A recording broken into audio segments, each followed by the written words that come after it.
আসলাম new blog second পার্টে মায়াপুর। তো আমরা সকাল 4টের সময় উঠে মঙ্গল আরতি দর্শন করে গঙ্গা স্নান করে চলে আসলাম।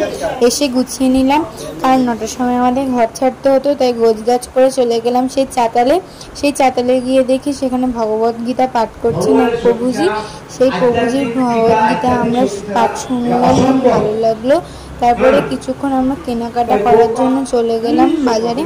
তো খুব রাস্তায় ভিড় ছিল বলে সেরকম ভিডিও করা হয়নি। তো তারপরে আমরা প্রসাদের টিকিট কেটেছিলাম 10টা, তো 50 টাকা করে নিয়েছে এক একজনের। আর তারপরে আমরা খেতে চলে এসেছিলাম। তারপরে এখানে দিয়েছিল ঠান্ডা জল। এই ঠান্ডা জল খুব ঠান্ডা ছিল, আমাদের খেয়ে একদম প্রাণ জুড়িয়ে যাচ্ছিলো। এই গরমে এরকম ঠান্ডা জল কান্না, একদম মনে হচ্ছিল যে ফ্রিজ থেকে জল এনে দিয়েছে আমাদের। তারপরে আমাদের করে এক একটা করে পাতা দিল, তারপরে দিল খিচুড়ি, তারপরে দিয়েছিল লাবড়ার একটা তরকারি।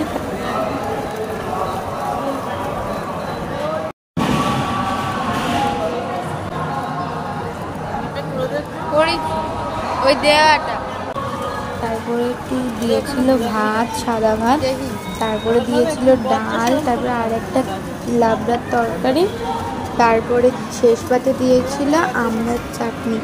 তো খেতে খুব বেশ ভালোই লাগলো।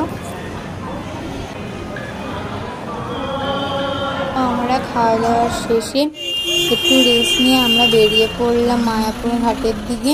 আমাদের বাড়ি যেতে হতো, মামা মেসো বাবার কাজ শুরু হয়ে যাচ্ছিলো পরের দিন থেকে, তাই বেশি দিন থাকা গেল না।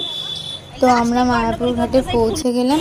তো এখান থেকে আর ট্রেনে ওঠার ভিডিও করতে পারিনি গাড়িতে, তো ট্রেনে খুব ভিড় ছিল বলে। তো আজকে এই ব্লগ এই পর্যন্ত। তো তোমাদের এই ব্লগটি কেমন লাগলো অবশ্যই কমেন্ট করে জানাবে। পার্ট 1টা তোমাদের কেমন লাগলো, চ্যানেলটিকে সাবস্ক্রাইব করার অনুরোধ রইল। আজ এই পর্যন্ত, আবারও হাজির হবো অন্য কোনো ব্লগের সাথে। সবাই ভালো থাকবেন, সুস্থ থাকবেন। রাধে রাধে।